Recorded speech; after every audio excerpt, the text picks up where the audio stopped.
श्री राधे कृष्ण भगवान की जय। भक्तजनों, भगवान की अहेतु की कृपा से प्राप्त इस देव दुर्लभ मनुष्य जन्म के अनमोल समय का सदुपयोग करते हुए अभी हम श्री भक्तमाल ग्रंथ का सत्संग करते हैं। सर्वप्रथम भक्तमाल के प्रथम श्रोता स्वयं श्री भगवान को मैं प्रणाम करता हूँ। फिर व्यक्त और अव्यक्त रूप में उपस्थित भगवान के सभी भक्तों, साधु संतों एवं महापुरुषों को भी मैं प्रणाम करता हूँ।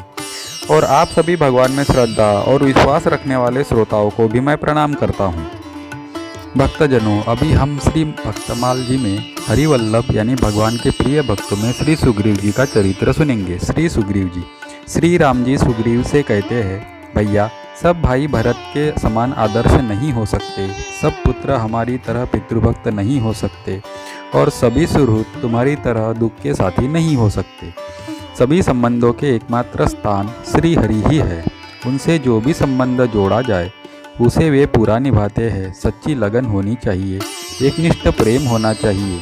प्रेम पाश में बंधकर प्रभु स्वामी बनते हैं। वे सखा, सुहृद, भाई, पुत्र, सेवक सभी कुछ बनने को तैयार है।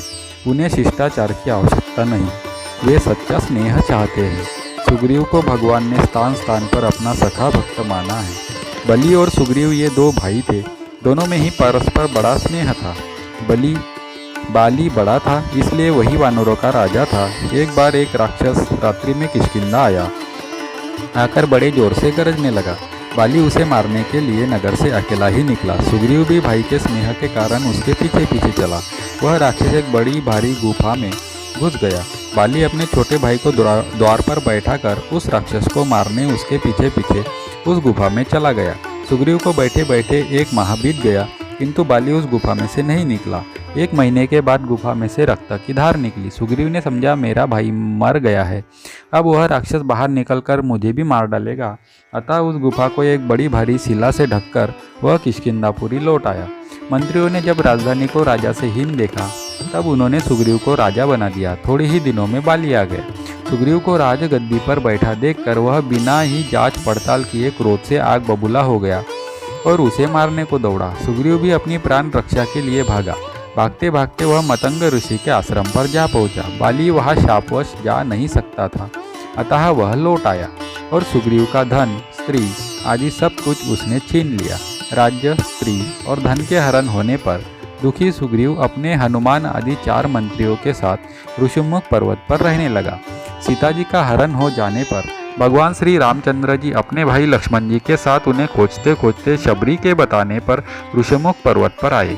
सुग्रीव ने दूर से ही श्री राम लक्ष्मण को देखकर हनुमान जी को भेजा। हनुमान जी उन्हें आदरपूर्वक ले आए। अग्नि के साक्षित्व में श्री राम एवं सुग्रीव में मित्रता हुई। सुग्रीव ने अपना सब दुख भगवान को सुनाया। भगवान ने कहा, मैं बाली को एक ही बाण से मार दूंगा। सुग्रीव ने परीक्षा के लिए अस्थि समूह दिखाया। श्री राम जी ने उसे पैर के अंगूठे से ही गिरा दिया। फिर 7 ताड़ वृक्षों को एक ही बाण से गिरा दिया। सुग्रीव को विश्वास हो गया कि श्री राम जी बाली को अवश्य मार देंगे। सुग्रीव को लेकर श्री राम जी बाली के यहाँ गए। बाली लड़ने आया। दोनों भाइयों में बड़ा युद्ध हुआ। अंत में श्री रामचंद्र जी ने तक कर एक ऐसा बाण बाली को मारा कि वह मर गया। बाली के मरने पर श्री राम जी की आज्ञा से सुग्रीव राजा बनाए गए और बाली के पुत्र अंगद को युवराज का पद दिया गया। तदनंतर सुग्रीव ने वानरों को इधर उधर श्री सीता जी की खोज के लिए भेजा और श्री हनुमान जी द्वारा सीता जी का समाचार पाकर वे अपनी असंख्य वानरी सेना लेकर लंका पर चढ़ गए। वहाँ उन्होंने बड़ा पुरुषार्थ दिखलाया। सुग्रीव ने संग्राम में रावण तक को इतना छकाया कि वह भी इनके नाम से डरने लगा। लंका विजय करके ये भी श्री राम जी के साथ श्री अवधपुरी आए और वहाँ श्री राम जी ने उनका परिचय कराते हुए गुरु वशिष्ठ जी से कहा, ये सब सखा सनहु मुनि मेरे, भये समर सागर कह बेरे, मम हित लागे जन्म इन हारे, भरतहु ते मोहि अधिक पियारे। श्री रामचंद्र जी ने सुग्रीव जी को स्थान स्थान पर प्रिय सखा कहा है और अपने मुख से स्पष्ट कहा है कि तुम्हारे समान आदर्श निस्वार्थ सखा संसार में बिरले ही होते हैं। श्री राम जी ने थोड़े दिन इन्हें अवधपुरी में रखकर विदा कर दिया और ये भगवान की लीलाओं का स्मरण कीर्तन करते हुए अपने पुरी में रहने लगे। अंत में जब भगवान निजलोक पधारे, तब ये भी आ गए और भगवान के साथ ही साकेत गए। सुग्रीव जैसे भगवत कृपा प्राप्त सखा संसार में बिरले ही होते हैं। उनका समस्त जीवन राम काज और राम स्मरण में ही बीता। यही जग में जीवन का परम लाभ है।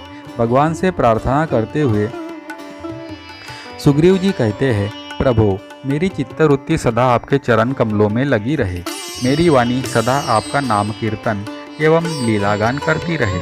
हाथ आपके भक्तों की सेवा में लगे रहे और मेरा शरीर आपके पाद स्पर्श आदि के मिस से सदा आपका अंग संग करता रहे।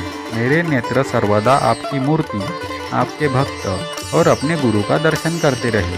कान निरंतर आपके दिव्य जन्म कर्मों की कथा सुनते रहे और मेरे पैर सदा आपके मंदिरों की यात्रा करते रहे। हे गरुड़ ध्वज, मेरा शरीर आपकी चरण रस से युक्त तीर्थोदक को धारण करे और मेरा सिर निरंतर आपके उन चरणों में प्रणाम किया करे जिनकी शिव और ब्रह्मादि देवगण भी सदैव सेवा करते हैं।